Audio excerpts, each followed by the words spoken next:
Assalamualaikum warahmatullahi wabarakatuh. Selamat siang, kawan bantu. Mana nih semangatnya? Assalamualaikum warahmatullahi wabarakatuh. Assalamualaikum warahmatullahi wabarakatuh. Alhamdulillahirabbil alamin. Nah, Masya Allah ya, kita bertemu lagi di kajian parenting. Kali ini spesial banget edisi Ramadan bersama saya dengan Ella Syadia. Nah, tentunya teman-teman kalau tadi lihat, wah Masya Allah ya, teman-teman dari Semangat Infak Club, semangatbantu.com sangat luar biasa sekali nih, memberikan bantuan dan juga pastinya berbagi sedekah dan juga infak kepada para saudara-saudara kita. Jadi teman-teman nanti akan diajak juga nih gimana sih caranya untuk menyalurkan. Nanti tenang ya, kita akan ajak teman-teman untuk semangat kita meraih pahala di bulan yang berkah ini. Nah, teman-teman gimana puasanya hari ini, lancar? Alhamdulillah. Halo Mbak Neri. Wah, Mbak Neri dari mana nih? Alhamdulillah dari Cikarang, Bekasi, Kak. Oh, Masya Allah, dari Cikarang, Bekasi. Wah, Masya Allah hadir semua ya kayaknya nih dari berbagai penjuru Indonesia. Nah, tentunya teman-teman yang sudah mengikuti pendaftarannya, insya Allah hari ini kita akan sama-sama mengkaji dan belajar tentang tema yang sangat menarik banget, karena menurut saya ini juga sangat terjadi di lingkungan kita ya, menjadi fenomena, yaitu kecanduan gadget versus kecanduan Al-Quran. Nah, jangan sampai kita kecanduan yang pertama ya, harus kecanduan yang kedua, itu kecanduan Al-Quran. Tentunya bersama dengan narasumber kita yang insya Allah juga kompeten dan pastinya akan mengajak kita untuk selalu mencintai Al-Quran dan membacanya. Tapi sebelum itu, mari kita buka kajian ini dengan membaca basmalah. Bismillahirrohmanirrohim. Nah, teman-teman, langsung saja kita sambut. Ini dia pembicara kita, Kak Muzammil Hasballah. Assalamualaikum Kak Muzammil. Waalaikumsalam warahmatullahi wabarakatuh. Bagaimana Kak Muzammil kabarnya hari ini, Kak? Alhamdulillah sehat walafiat. Alhamdulillah. Berarti sekarang sedang di Bandung ya Kak Muzammil ya? Iya betul. Masya Allah. Nah, Kak Muzammil, tema kita hari ini kan sangat menarik banget nih Kak, tentang kecanduan gadget versus kecanduan Al-Quran. Kalau misalnya kita lihat, mungkin sekarang siapa sih yang nggak punya gadget? Ada di sini yang nggak punya gadget? Kayaknya hampir semuanya rata-rata punya gadget, saya yakin ya. Nah, bagaimana nih Kak Muzammil? Kalau misalnya dari aku sendiri pengen tahu deh, kira-kira kalau dari Kak Muzammil sendiri melihat fenomena, apakah benar sih gadget, bahwa gadget ini merupakan salah satu penghalang dan juga menjadi sesuatu yang berat sekali ujiannya untuk memegang Al-Quran. Kalau dari Kak Muzammil sendiri bagaimana nih Kak? Baik. Izin saya menyapa dulu ayah bunda, teman-teman yang bergabung. Assalamualaikum warahmatullahi wabarakatuh. Waalaikumsalam warahmatullahi wabarakatuh. Alhamdulillahi wa kafa, wassalatu wassalamu ala rasulillahil mustafa wa ala alihi wa sahbihi wa malwafa. Subhanaka la ilma lana illa ma 'allamtana innaka antal alimul hakim. Rabbi shrah li sadri wa yassir li amri wahlul 'uqdatam min lisani yafqahu qawli. Qala Allah Ta'ala fil Qur'anil Karim, A'udzu billahi minasy syaithanir rajim. Wa ma umiru illa liya'budullaha mukhlishina lahud-din. حنفاء ويقيموا الصلاة ويؤتوا الزكاة وذلك دين القيمة. Alhamdulillah, kita bersyukur kepada Allah Subhanahu wa taala. Allah izinkan kita berkumpul di majelis ilmu yang mulia dalam bulan yang mulia.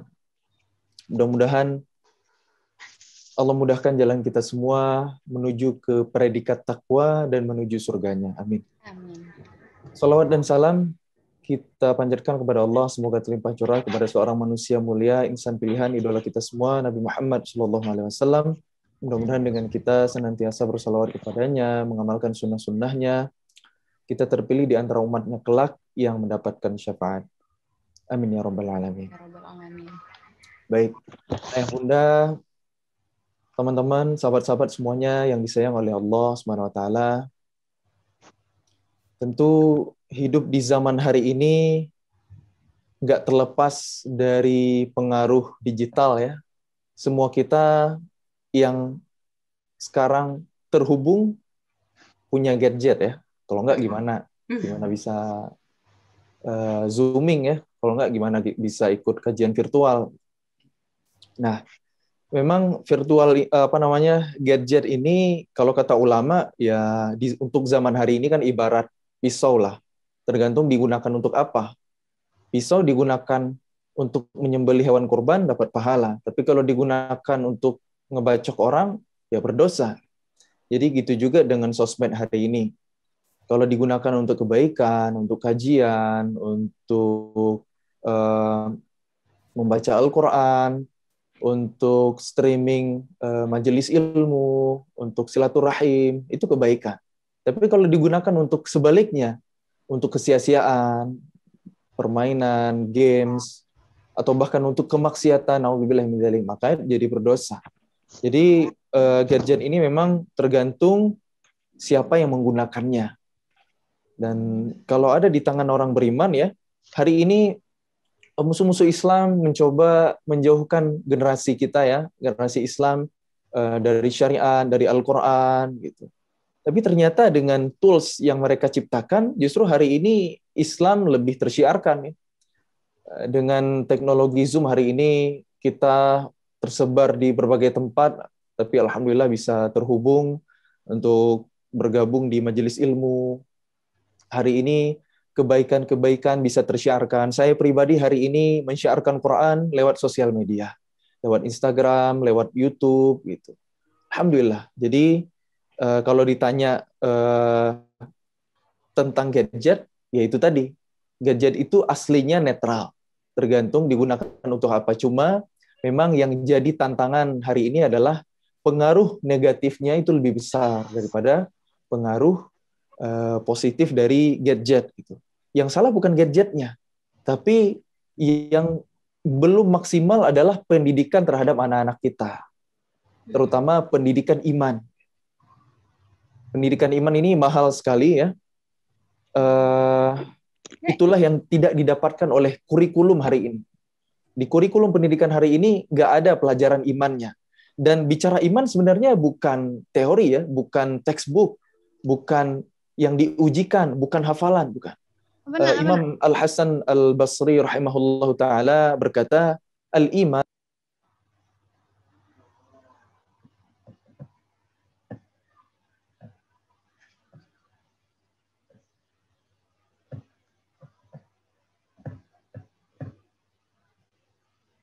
suaranya Ustadz termute. Jadi iman itu kata Imam Al-Hasan Al-Basri rahimahullah ta'ala, ma waqara fil qalb wa tasaddaqa bil a'mal. Apa yang tertancap kuat di dalam hati dan apa yang dibenarkan atau dibuktikan oleh perbuatan. Jadi iman itu bukan di sini, bukan di pikiran, bukan teori, bukan wawasan, bukan menghafal rukunnya ada 6 atau membaca kitab-kitab akidah gitu yang hanya sebagai pemahaman atau hanya sebagai hafalan, bukan itu. Tapi iman itu adalah apa yang ada di dalam hati dan dibuktikan oleh amal. Dan ini yang mahal. Dan ini yang miss di generasi kita hari ini. Umpamanya kalau kita berkaca di zaman Rasulullah SAW, bagaimana manusia terbaik itu mendidik generasi terbaik, dipandu oleh wahyu. Rasulullah SAW berdakwah di Mekah itu 13 tahun lamanya. Lebih lama daripada fase dakwah Nabi setelah hijrah, yaitu di Madinah, 10 tahun. Nah, ternyata ketika Nabi berdakwah di Mekah, ayat-ayat yang turun ketika Nabi belum hijrah, yaitu ayat-ayat Makkiyah, itu tema besarnya adalah untuk membangun keimanan. Karakter ayat-ayat Makkiyah itu kan pendek-pendek, jumlahnya banyak. Isinya tentang apa? Tentang basyir wa nadhira, tentang kabar gembira, peringatan, tentang surga, neraka, tentang akhirat. Kemudian kisah-kisah orang soleh, para nabi terdahulu, itu ayat-ayat Makkiyah. Apa tujuan dari ayat-ayat Makkiyah itu? Tujuannya adalah untuk menancapkan pondasi akidah, untuk menanamkan tauhid, untuk menumbuhkan keimanan di hati para sahabat Nabi. Itu sebabnya kunci kehebatan para sahabat Nabi radhiyallahu anhum ajma'in ya, kenapa mereka di usia muda kok karyanya udah luar biasa. Jangan bandingkan dengan generasi kita hari ini. Abdullah bin Abbas radhiyallahu an adalah sepupu Rasulullah misalnya. Sepupu Rasulullah, anak pamannya bernama Abbas, saudaranya Abu Talib. Jadi Abdullah bin Abbas adalah sepupunya Rasulullah yang terpaut usianya jauh sekali dengan Nabi, 50 tahun. Ketika Nabi berusia 50 tahun, itu berarti tahun ke-10 kenabian, ya. 3 tahun kemudian Nabi hijrah ke Madinah. Jadi di saat Rasulullah usia 50 tahun, Abdullah bin Abbas baru lahir. Kemudian 3 tahun kemudian Nabi hijrah ke Madinah. Abdullah bin Abbas belum sempat belajar, belum sempat berguru ke Nabi, cuma di masa kecilnya, di masa bayinya pernah didoakan oleh Nabi, Allahumma faqihu fid-din wa 'allimhu ta'wil, ya Allah, cerdaskanlah ia di ilmu agama dan fahamkanlah ia ilmu tafsir, kurang lebih begitu. Nah, 9 tahun kemudian, saat Abdullah bin Abbas berusia 9 tahun, baru berguru langsung ke Nabi Muhammad SAW, baru belajar ke Nabi. Saat Nabi berusia 63 tahun, Rasulullah wafat. Itu berarti Abdullah bin Abbas baru berusia 13 tahun, dan cuma sempat berguru ke Nabi 4 tahun lamanya. Tahukah kita, Abdullah bin Abbas itu adalah orang yang paling faham ilmu Al-Quran di umat ini. Orang yang paling mengerti tafsir. Itu adalah Abdullah bin Abbas radhiyallahu anhu. Seorang anak kecil, seorang anak muda yang belajarnya tidak lama. Mana ayat yang turun di siang hari, mana ayat yang turun di malam hari, diketahui semuanya oleh Abdullah bin Abbas. Pertanyaannya, apakah di zaman itu ada gadget? Hari ini kita begitu mudah untuk mengakses ilmu pengetahuan. Kita pengen tahu sesuatu tinggal klik gitu. Walaupun itu hukum agama gitu, langsung disodorkan oleh Google kan, pendapat ulama fulan gitu, pendapat mazhab A, pendapat mazhab B, langsung bisa kita dapatkan gitu. Begitu mudah, begitu instan zaman hari ini. Tapi apakah kualitas generasi kita hari ini sehebat para sahabat Nabi dulu? Seujung kuku pun enggak.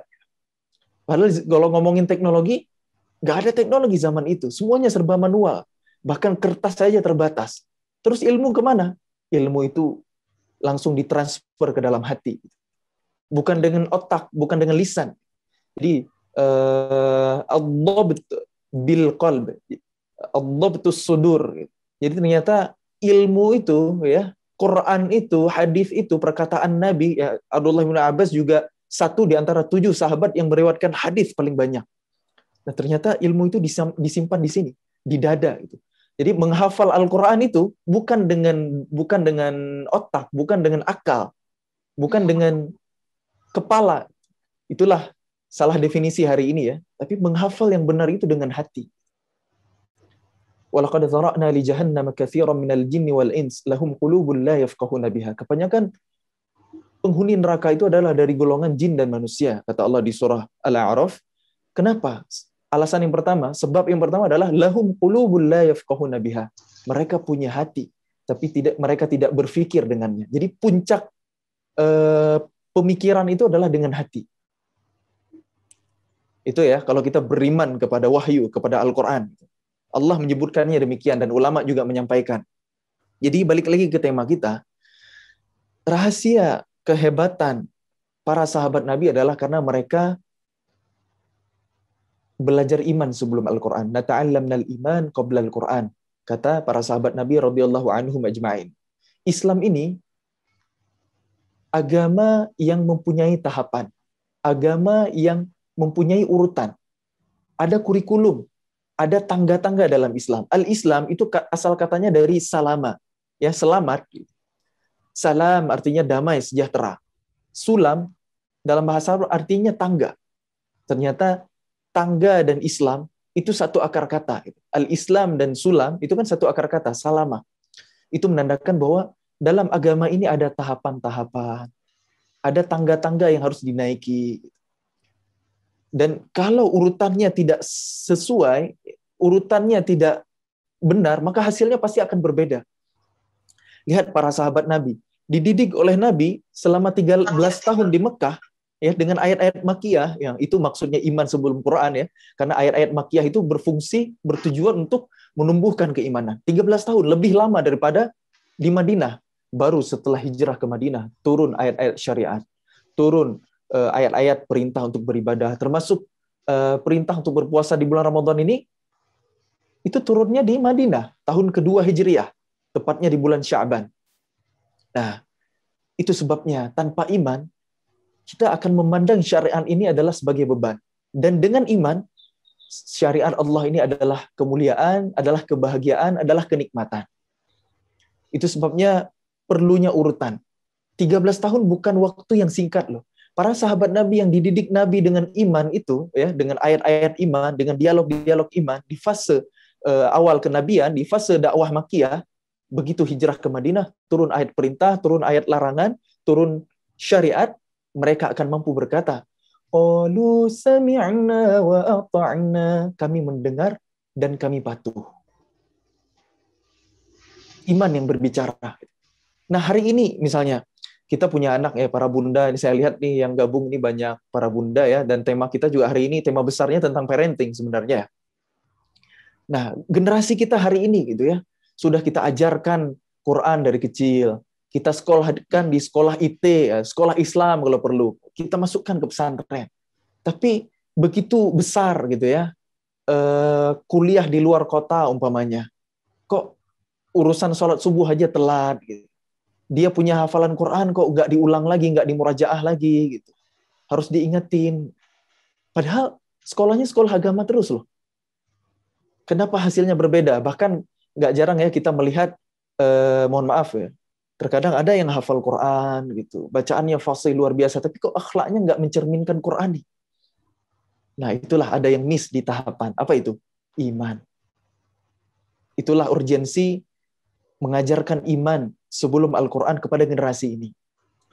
Bagaimana cara mendidik iman, mengajarkan iman? Sekali lagi bukan dengan teori, bukan dengan seperti kita mengajarkan filsafat hari ini. Kan kesalahan terbesar di peradaban hari ini adalah mengajarkan akidah, itu seperti mengajarkan filsafat, muter-muter di pikiran. Padahal Imam Abu Hamid Al-Ghazali ya, menulis kitab abad ke-5 Hijriah ya, yang berjudul Tahafud Al-Falasifah. Jadi mengajarkan iman itu, mengajarkan akidah itu nggak bisa dengan cara mengajarkan filsafat gitu. Muter-muter di pikiran gitu kan. Kalau orang filsafat itu kan mikir, kadang-kadang mikir yang nggak perlu gitu ya. Allah Al-Khaliq yang menciptakan kita. Allah Ar-Razzaq yang memberikan rizki kita. Nanti kalau kita udah masuk surga gitu, apakah Allah masih Al-Khaliq gitu? Jadi mikirnya itu yang nggak penting gitu. Itulah orang-orang filsafat. Maka memahami iman, belajar akidah itu nggak bisa dengan cara filsafat. Terus gimana? Nah, ini pentingnya kita mengilmui diri. Nah, ini ada bab tersendiri ya. Intinya ya, sebagaimana karakter ayat-ayat makiyah itu pendek-pendek, para bunda ya, maka mengajarkan iman ke generasi itu juga harus dengan hal-hal yang sederhana, dengan dialog ringan sehari-hari, tapi jumlahnya sering gitu. Sebagaimana ayat-ayat makiyah itu banyak. Ayat-ayat makiyah itu kan banyak sekali, pengulangannya, repetisinya sering gitu. Nah, begitulah dialog iman. Ayatnya pendek-pendek, jumlahnya banyak.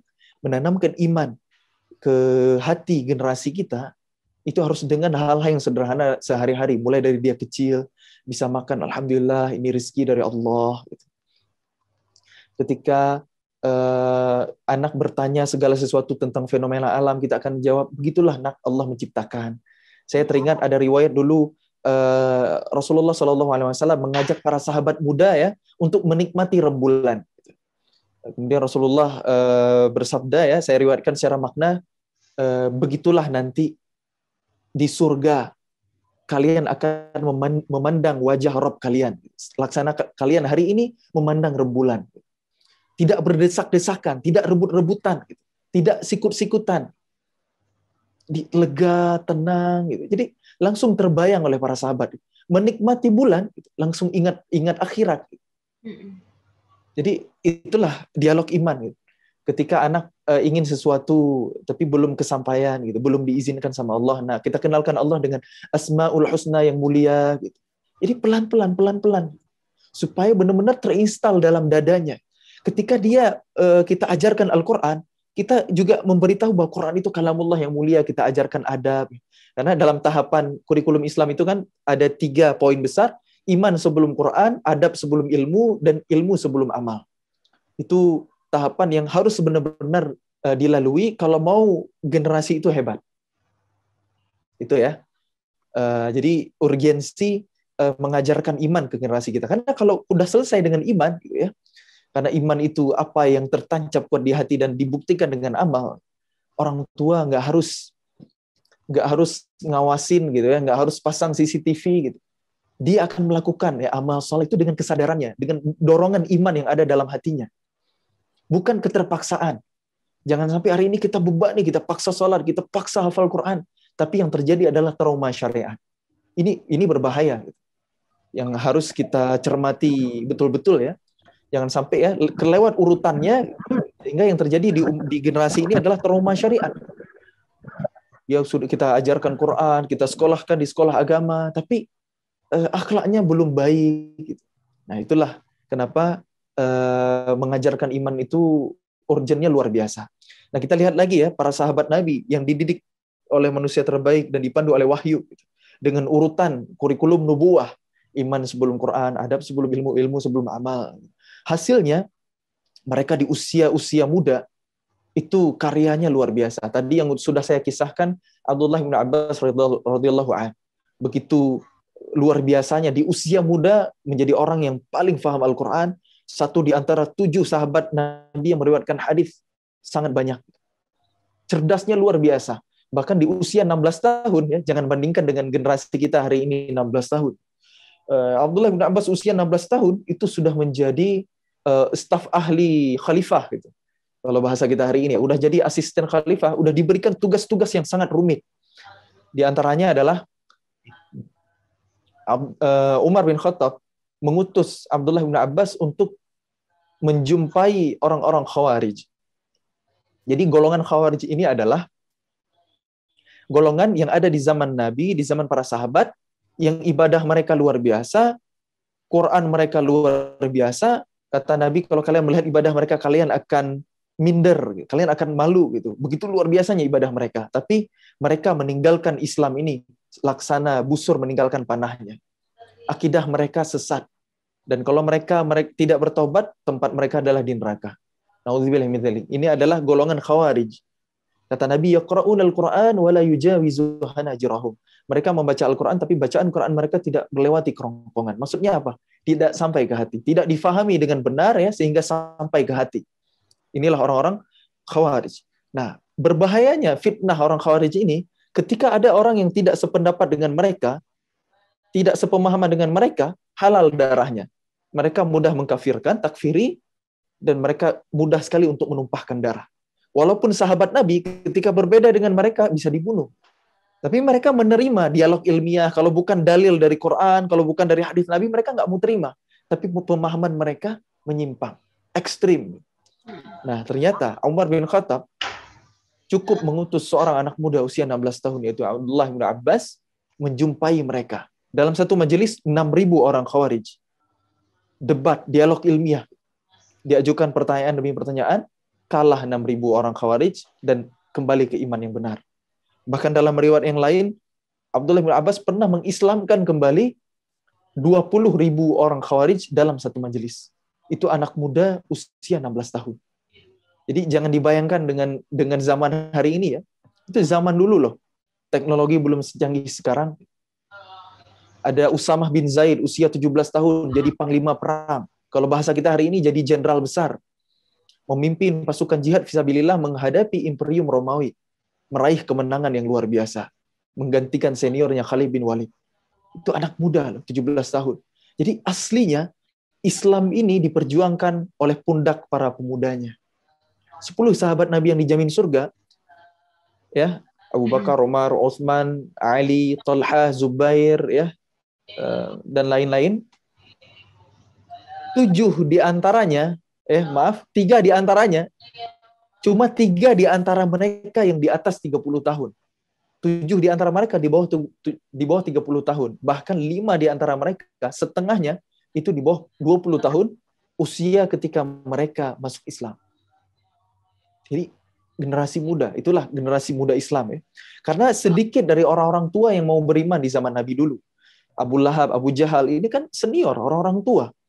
Walid bin Mughirah, Umayyah bin Khalaf, sampai mati mereka dalam keadaan kafir. Tapi anak-anak muda banyak sekali yang menyambut hidayah, masuk Islam, menerima dakwah Nabi. 7 sahabat Nabi yang meriwayatkan hadis paling banyak, itu semuanya anak-anak muda. 4 orang dari Mekah, 3 orang dari Madinah. Yang 4 dari Mekah ini ada Abu Hurairah radhiyallahu an dengan 5.374 hadis yang sampai jalur riwayatnya ke kita hari ini. Kemudian ada Sayyidah Aisyah radhiyallahu anha, anak Abu Bakar As-Siddiq, putri sahabat Nabi yang kelak dinikahi Rasulullah, kebayang usianya, muda. Kemudian ada Abdullah bin Umar, anak sahabat Nabi lagi, anak muda. Dan yang keempat Abdullah bin Abbas yang saya kisahkan tadi. Ini 4 orang dari Mekah. 3 orang dari Madinah, ada Anas bin Malik, khadimnya Rasulullah. Kemudian ada Jabir bin Abdullah, ada Abu Sa'id Al-Khudri. 7-7-nya semua nggak ada yang tua. Semuanya anak kecil, semuanya anak muda. Itulah potret generasi Islam dengan kehebatannya. Apa rahasianya? Iman sebelum Quran, adab sebelum ilmu, dan ilmu sebelum amal. Bahkan sampai generasi-generasi yang mengikutinya, generasi tabi'in ya, berbagai daulah Islamiyah itu juga pemuda Islam ya, ketika kurikulum Islam masih diajarkan Quran hadis ya, belum seperti kurikulum di zaman modern hari ini, dan kualitas manusianya itu luar biasa. Anak mudanya itu hebat-hebat. Ada misalnya Abdurrahman Al-Ghafiqi, usia 19 tahun dikejar-kejar oleh kematian, dikejar-kejar oleh pasukan musuh dari kota Damaskus, pusat pemerintahan Islam Bani Umayyah waktu itu. Melarikan diri, seorang diri, tanpa perbekalan, tanpa senjata, tanpa pengawalan, tanpa pasukan, seorang diri, ya, menyusuri sepanjang benua Afrika sampai menyeberang ke benua Eropa. Apa yang terjadi? Di usia 25 tahunnya menjadi pemimpin tertinggi di negeri Andalus. Itulah generasi Islam. Kemudian lihat kecerdasannya, misalnya Imam Al-Bukhari rahimahullahu taala. Kita tahu ya, Imam Al-Bukhari, penulis kitab Sahih Al-Bukhari, kitab paling sahih setelah Al-Qur'an. Isinya 7.000 hadis sahih semuanya.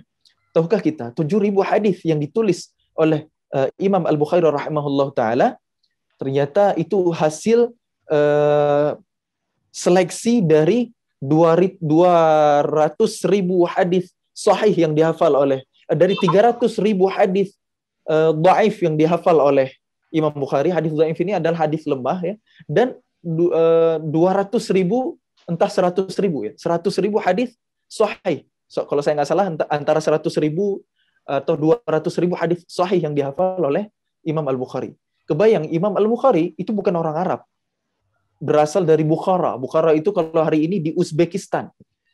Bayangin ya, bukan orang Arab, tapi menghafal ratusan ribu hadis. Bukan sekedar hadisnya ya. Setiap hadis itu jumlah katanya banyak sekali ya. Coba lihat hari ini. Buka kitab hadis, betapa panjangnya. Dan yang dihafal bukan hanya redaksi hadis saja, tapi dari siapa ke siapa ke siapa ke siapa, perawinya lengkap sampai ke Rasulullah SAW. Dan bukan hanya namanya, lengkap bagaimana riwayat kehidupannya, apakah kuat hafalannya, apakah dia pernah berbohong walaupun sekali gitu. Itu cukup menjadi alasan hadis itu turun levelnya menjadi dhaif ya, ketika perawinya pernah ketahuan dalam riwayat berbohong sekali. Ini luar biasa itu.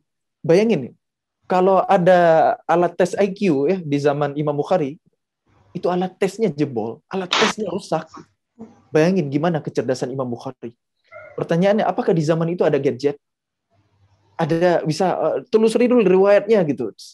Pakai digital, diklik gitu. Yang nggak ada. Untuk mendapatkan satu hadis itu harus berjalan bahkan ratusan kilometer. Harus dari menempuh perjalanan dari satu kota ke kota yang lain. Itulah keberkahan ilmu. Yang dihafal ratusan ribu hadis, ya, hadisnya panjang-panjang, terdiri dari banyak sekali kata, kemudian lengkap dengan riwayatnya, ya, masing-masing hadis itu riwayatnya. Terus bagaimana background kehidupan perawi hadisnya sampai jalurnya ke Rasulullah SAW. Itulah Imam Al-Bukhari rahimahullah taala. Kecerdasannya dari mana? Dari iman. Jadi bukan pakai memori, bukan pakai akal, menghafal dengan hati. Hari ini nggak masuk gitu. Kalau kita bayangin dengan kondisi zaman hari ini, ada nggak ya Orang secerdas itu yang kayak gitu, rasanya nggak mungkin dia ada. Nggak mungkin gimana? Kitabnya ada gitu, riwayatnya lengkap, jelas dalam Islam. Ilmu itu dijaga dengan sanad, dengan silsilah gitu. Itulah bunda semuanya yang disayang oleh Allah Subhanahu wa taala ya. Jadi kalau kita bandingin dengan zaman kita hari ini ya, zaman katanya teknologi canggih ya, zaman modern, nggak ada apa-apanya. Apa yang diraih oleh peradaban hari ini itu nggak ada apa-apanya dibandingkan dengan zaman keemasan Islam dulu. Bahkan teknologi yang kita nikmati sekarang itu tidak terlepas dari karya ulama-ulama Islam dulu, yang ahlul Quran, yang ahli ilmu, yang paham agama, yang mengerti syariat ya, bukan sekedar hafal Quran, tapi faham dengan ilmu tafsirnya, menguasai ilmu hadis gitu, mengerti halal haram syariat, selesai dengan ilmu agama. Kemudian ulama-ulama ini mengkaji sains. Di antaranya misalnya ada Muhammad bin Musa al-Khwarizmi, salah satu ahli matematika Islam. Itu mustahil ahli sains doang kalau belum selesai dengan imannya, dengan akidahnya, dengan ilmu agamanya. Itu ilmu sains itu paling terakhir dalam peradaban Islam, paling belakang ditaruh. Kalau hari ini kan kita kejar-kejar luar biasa.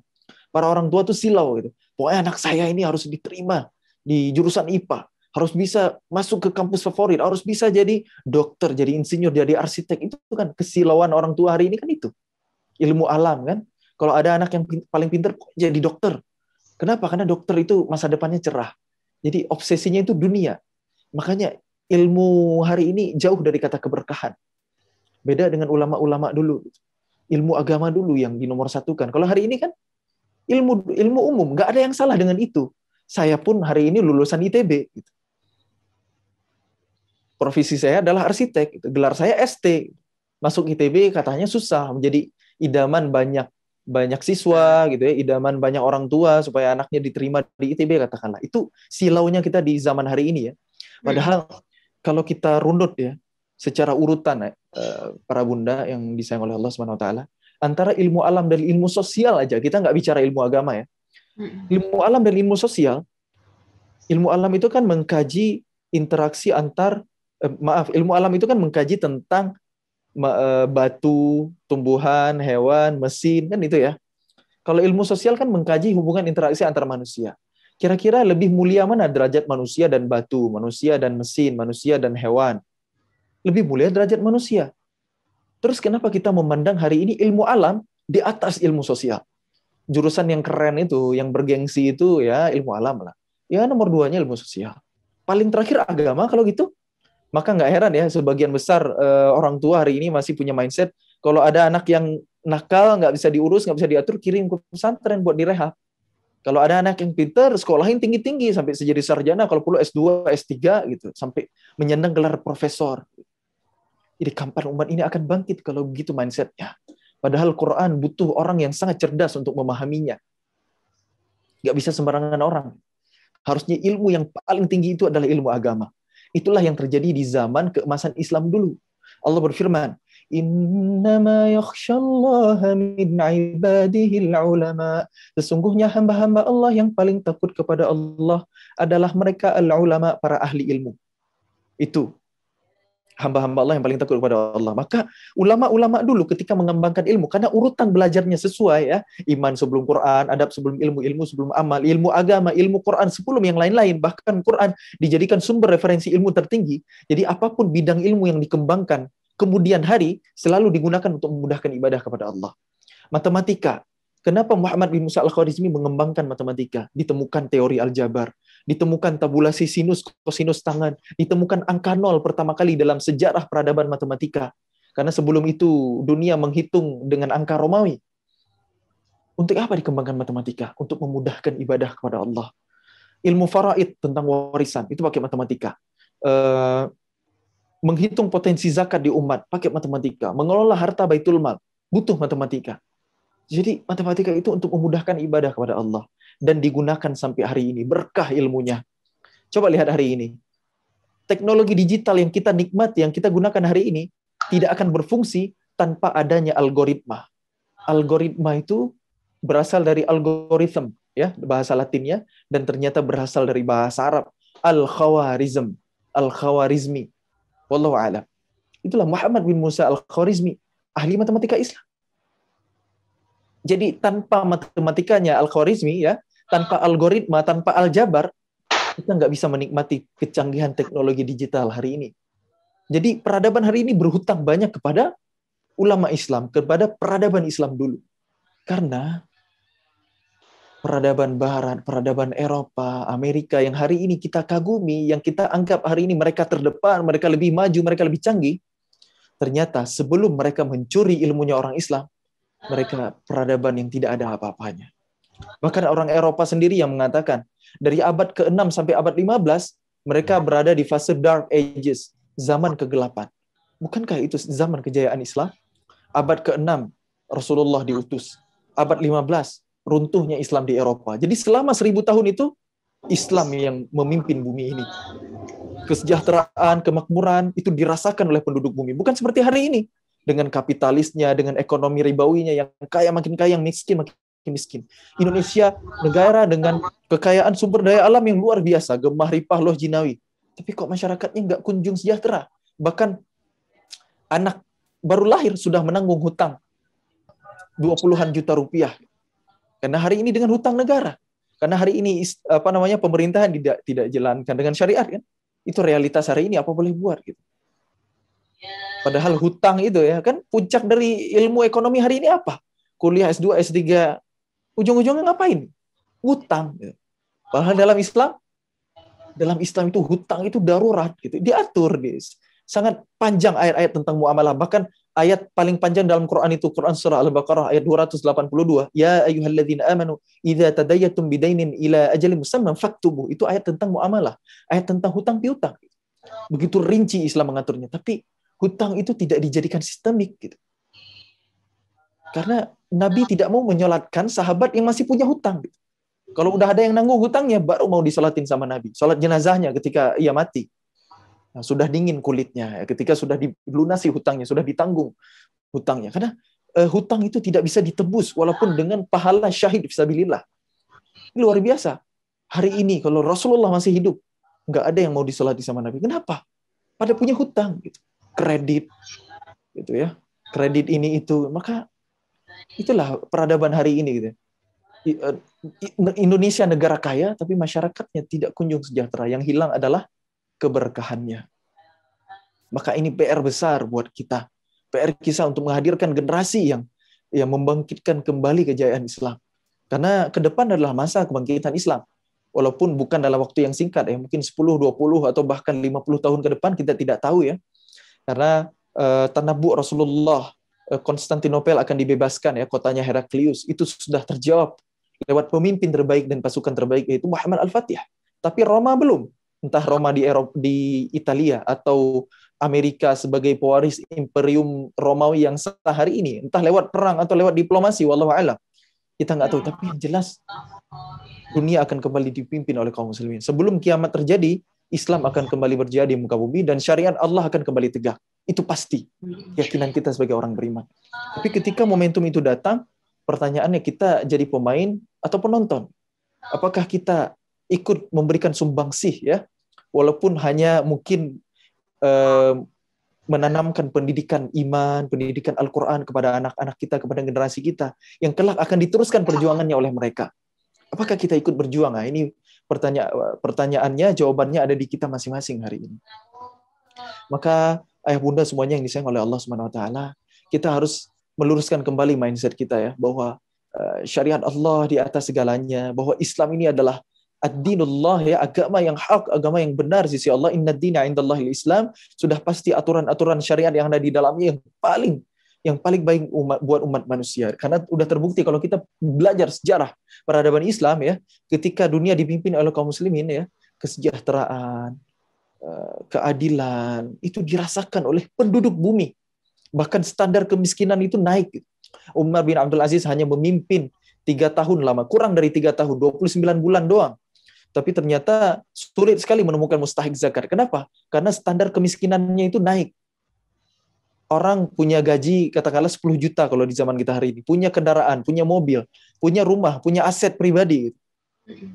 Tapi kalau dia punya hutang, maka dia berhak menerima harta baitul mal.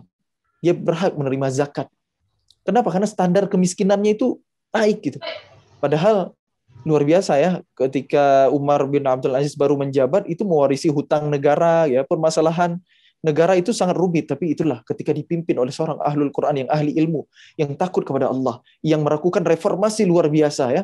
Karpet istana yang mewah dijual ganti dengan yang lama. Baju-baju yang mewah dijual ganti dengan yang lama. Kendaraan-kendaraan mewah, unta-unta mahal, kuda-kuda kualitas bagus gitu ya, jual semuanya, ganti dengan keledai. Ya, itulah. Jadi pemimpin yang zuhud, pemimpin yang tidak meraih dunia. Tapi kalau kita hari ini dengan demokrasi kita hari ini kan, orang berlomba-lomba untuk menjadi pemimpin, untuk menjadi wakil rakyat gitu, yang ngeluarin modal yang tidak sedikit gitu supaya dipilih gitu. Dulu para ulama orang saleh itu paling menolak kalau diminta memimpin. Hari ini orang berlomba-lomba berebut gitu. Nah, ketika udah keluar modal banyak ya nanti tinggal mikir gimana caranya balik modal setelah menjabat gitu. Ya, itulah peradaban hari ini. Gitu aja terus. Walaupun nggak semuanya ya, ada juga orang-orang soleh dan kita harus mendukung orang-orang soleh ketika hari ini terjun ke politik gitu.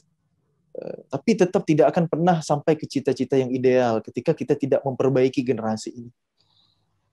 Kita harus berangkatnya itu ya dari bawah, button up gitu. Bukan top down gitu. Bukan dari atas ke bawah, tapi dari bawah ke atas. Jadi kita benahi dulu generasi ini. Kalau generasi ini isinya udah ahlul Quran, tiap rumah ada ahlul Quran, tiap rumah ada ahli ilmu, maka mudah menjalankan syariat ini. Hari ini kenapa syariat susah sekali ditegakkan? Ekonomi syariah, bank syariah udah ada dari tahun 96 kalau saya nggak salah. Hari ini tahun 2021 sudah 25 tahun ya, tapi asetnya tidak pernah melebihi 5%. Bahkan hari ini kan sudah di merger ya, 3 bank syariah BUMN sudah digabung gitu. Sulit sekali syariah diterapkan. Bahkan di perbankan syariah sendiri. Kenapa? Karena pertama di lapaknya orang kafir, yang kedua masyarakatnya belum siap dengan ilmu. Padahal kata Allah di surah Al-Baqarah, kalau ada orang berhutang ya, belum sanggup membayar, maka beri penangguhan. Nah, ini kan hanya dengan iman dan akhlak Islam bisa menjalankan ini. Tapi hari ini ketika misalnya bank memberikan pinjaman, sudah jatuh tempo, harus ditagih, harus ditarik. Gitu. Nah, ini kan nggak sesuai dengan ruhnya Islam. Ya, itulah contoh kecil kenapa menegakkan syariat ini butuh generasi yang memiliki iman dan ilmu. Iman sebelum Quran, ilmu sebelum amal. Ada adab sebelum ilmu di tengah-tengahnya ya. Jadi begitu ayah bunda semuanya yang sayang Allah, maka kita harus mengubah mindset kita ya. Pendidikan terbaik buat anak adalah pendidikan iman, pendidikan agama sebelum yang lain-lain. Maka hari ini ya, solusi untuk zaman hari ini gimana nih generasi kita, kecanduan gadget atau kecanduan Quran. Maka kalau kita mau solusinya ada pada iman. Didik generasi kita dengan iman, insya Allah mereka akan tergerak untuk mencintai agama ini, untuk mencintai syariat ini. Syariat itu bukanlah beban dengan iman gitu. Quran gitu, nggak harus dipaksa-paksa, nggak harus disuruh-suruh sama orang tuanya, nggak harus diawasin gitu. Generasi ini, anak-anak dengan kesadaran imannya akan melakukan sukarela tanpa terpaksa. Jadi itulah urgensi iman ya, ayah bunda semuanya yang sayang Allah. Itu sebabnya dalam Islam itu ada tahapan. Sudah diawali dengan iman, ada tahapan lagi. Ada tahapan dalam syariat. Dalam pembebanan syariat itu kan ada tahapan. Coba lihat ketika mengajarkan anak-anak sholat. Ajarkan dulu kan iman. Ajarkan dulu anak-anak mengenal Rabb-nya. Sehingga saat dia sholat bukan sekedar gerakan. Dia tahu bahwa dia sedang beribadah menyembah Allah SWT. Diajarkan dulu fikihnya, tata caranya, gitu, prakteknya seperti apa. Kata Nabi, muru auladakum bis-shalah. Ajarkan anak-anak kalian sholat sejak usia 7 tahunnya. Ketika usia 10 tahun tidak mau, belum masih berat menjalankannya, maka pukullah dengan pukulan pendidikan. Pukulan pendidikan, bukan pukulan untuk menyakitkan, bukan untuk menyiksa, bukan. Tapi pukulan pendidikan, tidak menyakitkan, tidak memukul wajah, tidak yang menimbulkan bekas yang memar, gitu ya. Pukulan pendidikan, itu. Maka hari ini salah diterjemahkan oleh orang-orang orientalis. Wah, Islam itu kejam segala macam. Hari ini dalam pendidikan sedikit ada ketegasan ya. Berupa fisik langsung Komnas HAM lapor gitu ya. Makanya itulah peradaban hari ini, akhirnya su'ul adabnya tidak terbentuk gitu. Akhlaknya tidak kunjung baik. Nabi yang mengajarkan gitu ya. Falyadrib gitu. Pukullah mereka gitu ya dengan pukulan yang tidak menyakitkan tentunya. Baru nanti di saat usianya balik ya, usia 15 tahun katakanlah usia balik itu, dia sudah terbiasa dengan sholat. Berapa lama? tarbiyahnya, pendidikannya 15 tahun. Mulai dari kecil ya, dari iman dulu. Dari usia tengah-tengahnya, usia 7 tahun itu sudah diajak, diminta dulu salat, sudah disuruh. Usia 10 tahun bahkan dengan lebih tegas. Baru di usia 15 tahun dia udah siap dengan syariat salat. Dia udah terbiasa pembebanan syariat. Begitu juga dengan puasa. Puasa yang kita lakukan, yang kita jalankan hari ini, itu ketika dulu turun perintah untuk puasa, itu nggak serta-merta loh, nggak langsung. Ya ayyuhalladzina amanu kutiba alaikumus shiyam kama kutiba alal ladzina min qablikum la'allakum tattaqun. Di Quran surah Al-Baqarah ayat 183. Wahai orang-orang yang beriman, diwajibkan atas kalian berpuasa sebagaimana telah diwajibkan atas orang-orang sebelum kalian agar kalian bertakwa. Nah, ya ayyuhalladzina amanu. Allah tidak memanggil wahai manusia, tapi yang Allah panggil adalah orang-orang beriman. Ini panggilan kemuliaan. Karena terkadang Allah memanggil langsung nama. Ya Zakaria, ya Yahya, ya Maryam qunuti li rabbiki wasjudi warka'i ma'ar raki'in. Panggilan Allah langsung nama. Terkadang Allah memanggil anak cucu keturunan. Ya Bani Adam, ya Bani Israel. Terkadang Allah memanggil panggilan yang umum. Ya ayuhan nas, ya ma'syaral jinni wal ins. Terkadang Allah memanggil dengan panggilan kehinaan. Ya ayyuhal kuffar. Wahai orang-orang kafir. Dan Allah memanggil dengan panggilan kemuliaan. Ya ayyuhalladzina amanu.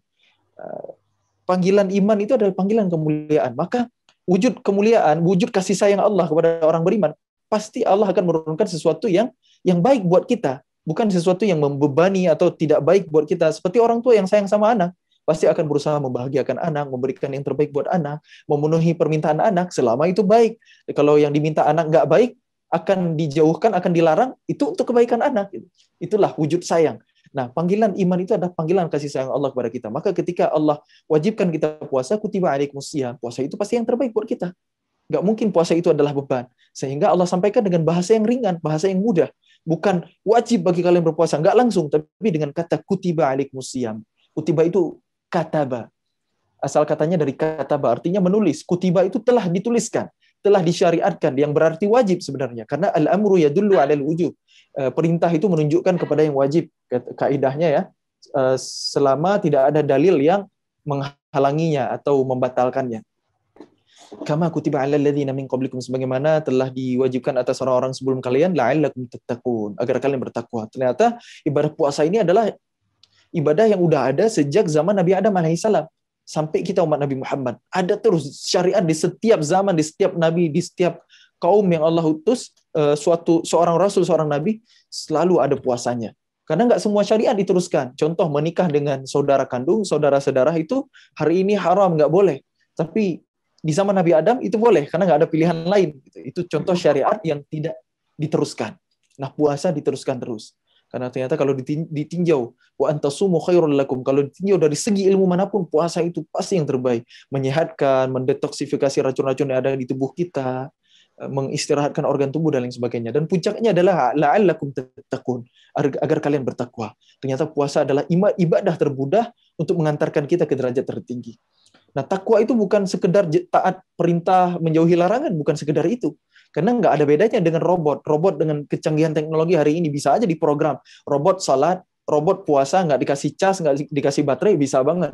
Tapi apa bedanya kita atau generasi kita dengan robot? Yang diklik tombol on off-nya dia patuh gitu. Kita punya hati. Kita beribadah itu panggilan hati, itu dorongan iman. Itulah yang membedakan kita dengan robot gitu. At-taqwa, tameng atau perisai, kata ulama ya, al-wiqayah, al-ittiqa. Sebelum ancaman kemaksiatan datang, kita sudah menjauh duluan. Itulah takwa. Nah, kemudian kalau kita lihat ya di ayat berikutnya, ayyam ma'dudat, hari-hari yang terbatas. Ternyata Ramadan yang 29 atau 30 hari itu terasa singkat. Makanya Allah sampaikan ma'dudat. Dia enggak lama kok. Ramadan itu bentar sekali.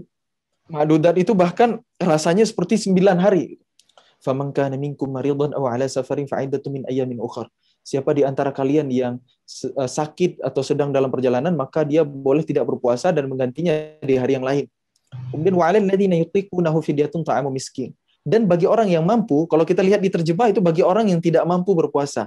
Tapi aslinya ya memang ada perbedaan pendapat ulama. Aslinya wa 'alal ladzina yutiqun itu artinya mampu. Jadi justru bagi orang yang mampu boleh tidak berpuasa, tapi dengan catatan dia menggantinya di hari yang lain atau membayar fidyah. Wa 'alal ladzina yutiqunahu fidyatun ta'amu miskin. Kalau orang saya ralat ya. Bagi orang yang mampu, ya aslinya ya dulu ketika ayat ini turun kata ulama, bagi orang yang mampu puasa, maka dia boleh tidak puasa tapi membayar fidyah memberi makan orang miskin. Ini belum selesai ya. Jangan di-cut. Kalau di-cut ini bahaya gitu. Nanti ajaran sesat gitu. Kan ayatnya belum selesai. Masih turun lagi ayat berikutnya. Tapi lanjutannya Allah sampaikan wa antasumu khairul lakum gitu ya. Faman tatawwa khairan fahuwa khairul lah. Siapa yang kalian di antara kalian mampu untuk puasa maka itu lebih baik bagi kalian.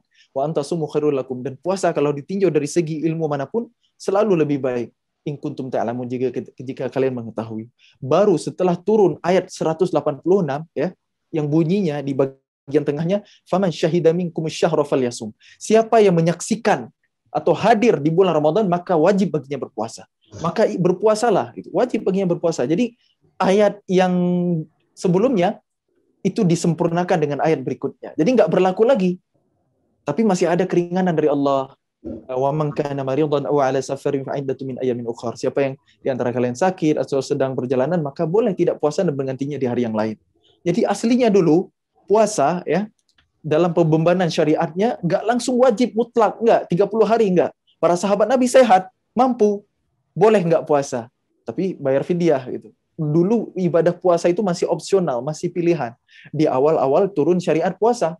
Baru setelah turun ayat berikutnya baru wajib, nggak ada pilihan lagi. Jadi itulah pembebanan syariat. Begitu juga dengan pendidikan untuk generasi kita, untuk anak-anak kita hari ini, jangan langsung gitu. Jangan langsung gas langsung. Kamu baca Quran, hafal Quran sehari 1 juz gitu. Nanti dia akan trauma dengan syariat ini. Jadi pentingnya pembebanan dalam syariat.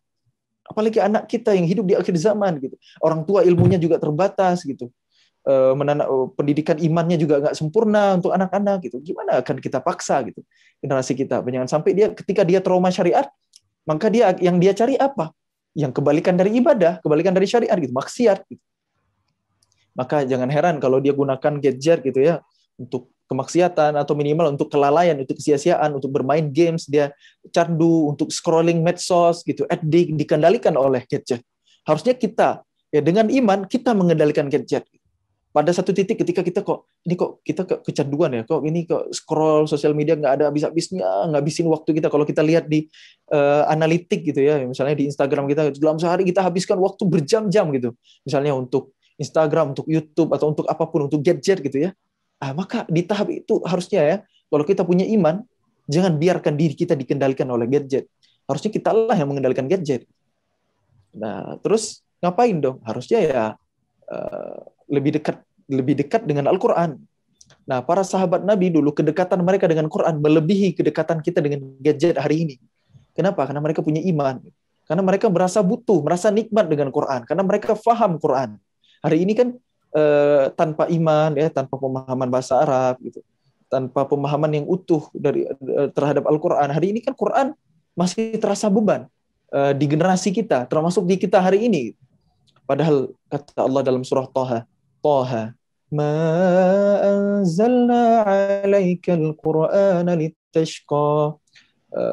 Kami tidak menurunkan Al-Quran ini kepadamu Muhammad untuk membebanimu, untuk menyusahkanmu. Jadi kata Allah, Quran ini bukan beban. Jadi kalau Quran masih kita rasakan beban hari ini, berarti ada yang salah. Ada yang salah antara kita terhadap Quran kita. Ya, baru ngaji bentar kok udah ngantuk, baru ngaji bentar kok udah jenuh, kok udah capek. Itu mesti ada yang salah. Ada yang miss di tahapannya, di urutannya.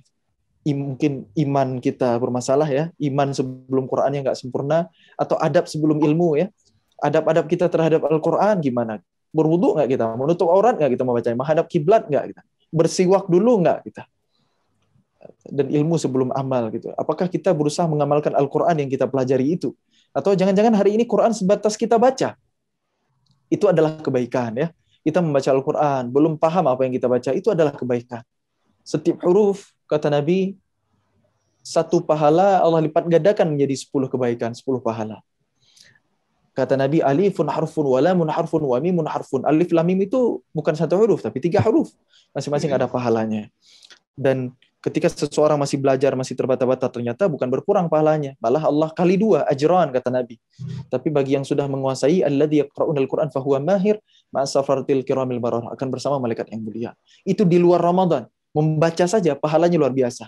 Apalagi di dalam Ramadan, berlipat-lipat ganda. Karena Ramadan adalah bulan Quran. Syahrul Ramadan alladzi unzila fihil Quran. Bulan Ramadan adalah bulan yang di dalamnya diturunkan Al-Quran. Maka ulama dan orang-orang soleh terdahulu berlomba-lomba dengan Al-Quran.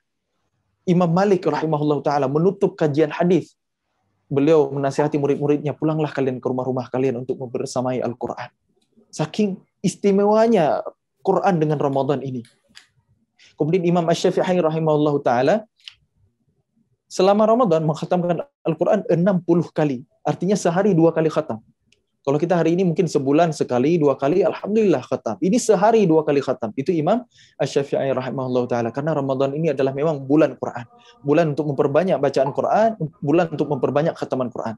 Tapi jangan lupa, kalau kita teruskan ayatnya, Syahrul Ramadan alladzi unzila fihi al-Qur'anu hudan lin-nasi wa bayyinatin minal huda wal furqan. Bulan Ramadan adalah bulan yang di dalamnya diturunkan Al-Quran sebagai petunjuk bagi manusia, sebagai penjelasan dan juga pembeda. Ternyata fungsi Quran itu hudan lin-nas, petunjuk bagi manusia. Kapan Quran jadi petunjuk? Ketika dipahami. Nah, hari ini kita memahami Quran enggak? Jangankan memahami Al-Quran seperti pemahaman para ulama, para ahli tafsir. Kita hari ini terjemah aja belum khatam kita baca. Terjemah Al-Quran loh, sudah ada, sudah diterjemahkan sama ulama ya. Sudah bisa kita buka, kita lihat di mushaf kita hari ini. Bisa kita akses di aplikasi Quran, di HP kita, di gadget kita hari ini. Tapi itu pun belum kita khatamkan. Terjemah loh, baru terjemah. Karena terjemah itu baru hal yang paling dasar, hal yang paling sederhana bagi kita hari ini, di zaman hari ini untuk memahami Quran. Terjemah itu belum sempurna mewakili makna Al-Quran yang begitu luas, yang begitu dalam. Terjemah itu baru alih bahasa saja. Apalagi bahasa kita terbatas. Kadang-kadang ada bahasa Arab, bahasa Al-Quran, bahasa mukjizat yang tidak bisa diwakilkan oleh kata dalam bahasa kita, kata manapun. Tapi hanya bisa dijelaskan, diuraikan. Itulah mukjizat Quran, luar biasanya Quran. Nah, kita hari ini terjemah Quran aja belum selesai, belum khatam kita baca. Gimana Quran jadi petunjuk dalam kehidupan kita? Nah, Masya Allah.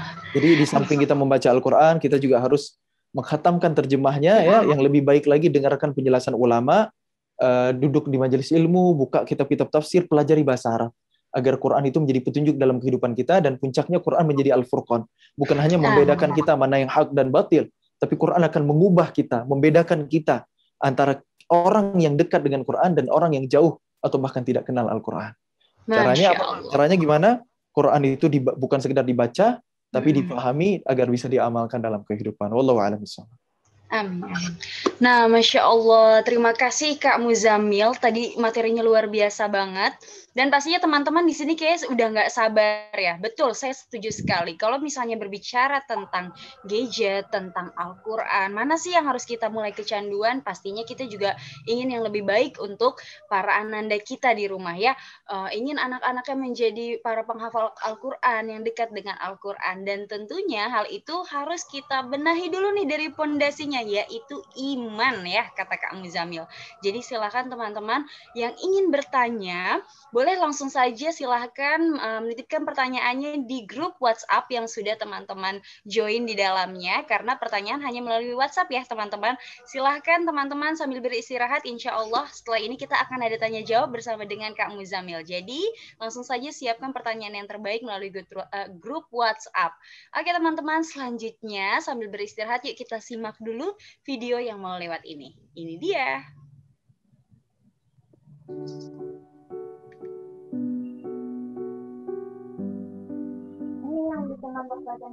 Bulan Ramadan adalah bulan yang dianjurkan untuk memperbanyak ibadah dan berbagi dengan sesama. Semua amalan dilipat gandakan oleh Allah, terlebih di Ramadan saat kita diberi pula kesabaran dalam menghadapi Iya kan? Tuh, emang masih makan bubur? Ini menjadi momentum yang sangat berharga bagi kita untuk berbagi dan peduli terhadap orang di sekitar. Sehat juga. Atau mau ada ranya? Dan kini hadir Ramadan Semangat Berbagi Bersama, Semangat Bantu. Mari salurkan bantuan terbaik Anda ke nomor rekening di bawah ini atas nama Semangat Bantu. Jazakumullah khairan wa barakallahu fikum.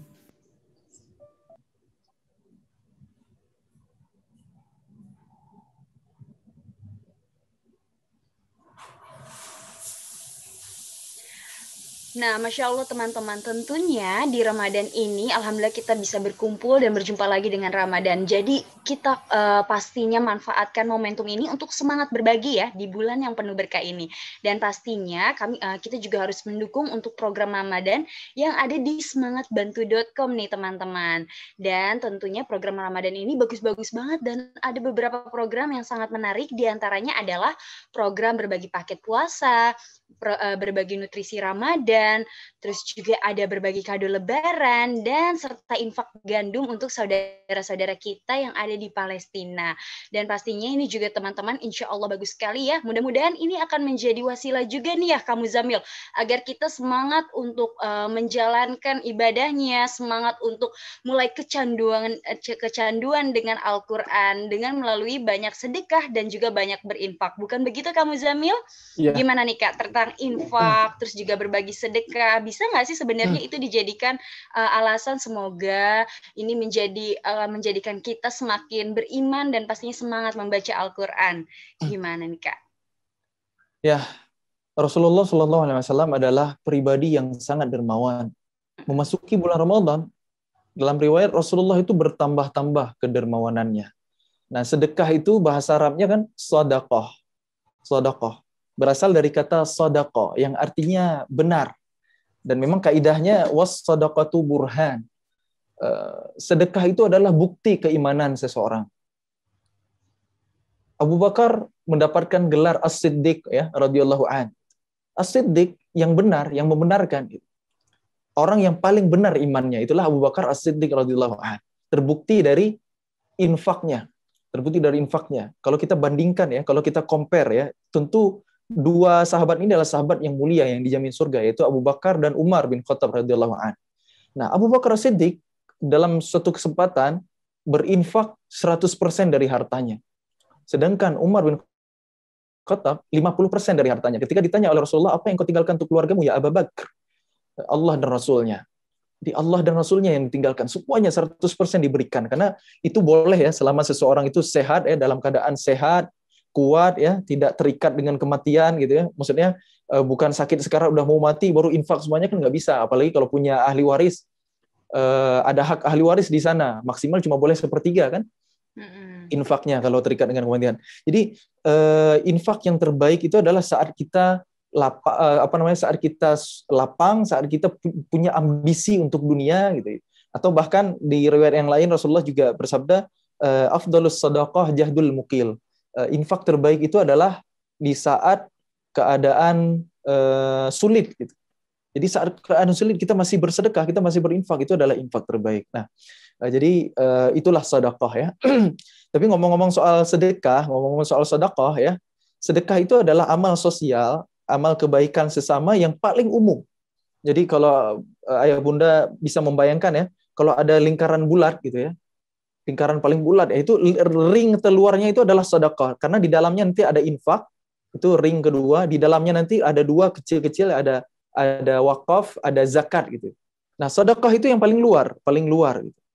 Karena sedekah itu nggak harus dengan materi kan? Memindahkan duri di jalan itu sedekah. Senyum juga sedekah. Tapi kalau ada kotak amal lewat, ya kita senyumin, itu bukan sedekah gitu. Makanya ada yang namanya infak. Infak itu sedekah dalam bentuk harta. Jadi infak itu adalah sedekah dalam bentuk harta. Jadi sedekah itu paling umum tadi ya. Infak itu sedekah dalam bentuk harta.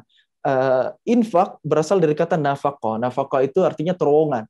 Sebenarnya ketika kita berinfak, kita sedang memasukkan harta kita, ya, uang kita atau perhiasan kita atau materi kita, apapun yang kita infakkan itu ke suatu terowongan yang nanti akan menuju akhirat dan Allah akan mengembalikannya kepada kita.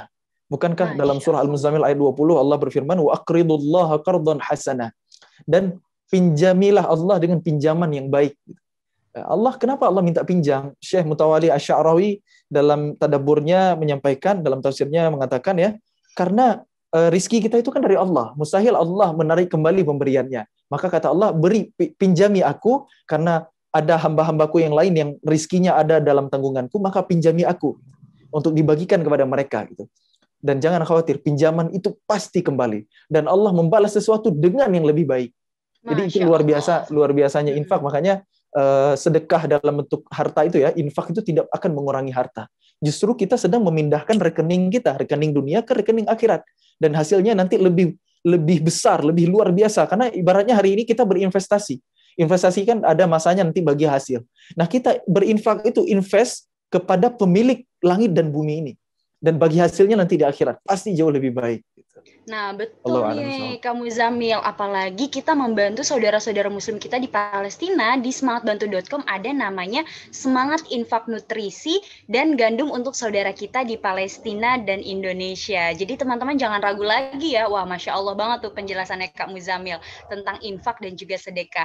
Oke, terima kasih Kak Muzamil. Kita langsung saja nih, karena kayaknya udah pada nggak sabar teman-teman. Kita balik ke tema kita, yaitu adalah kecanduan gadget versus kecanduan Al-Quran. Nah, di sini sudah ada beberapa pertanyaan ya, teman-teman. Insya Allah akan dipilih pertanyaan yang terbaik dan dijawab langsung oleh Kak Muzamil. Nah, di sini ada pertanyaan dari Imas di Tangerang Selatan yang bertanya, Assalamualaikum warahmatullahi wabarakatuh. Izin bertanya, bagaimana memandu anak dalam menghafal Al-Quran, tapi orang tuanya bukan penghafal. Kadang anak hafalannya sudah bertambah. Sebagai orang tua lama sekali dalam menghafal seperti setiap ayatnya, bahkan kalah sama anaknya seperti itu. Bagaimana Kak Muzamil? Terima kasih. Baik, bismillahirrahmanirrahim. Menghafal Al-Quran itu adalah kebaikan luar biasa. Tapi ingat yang saya sampaikan tadi, dalam Islam itu ada tahapan gitu ya.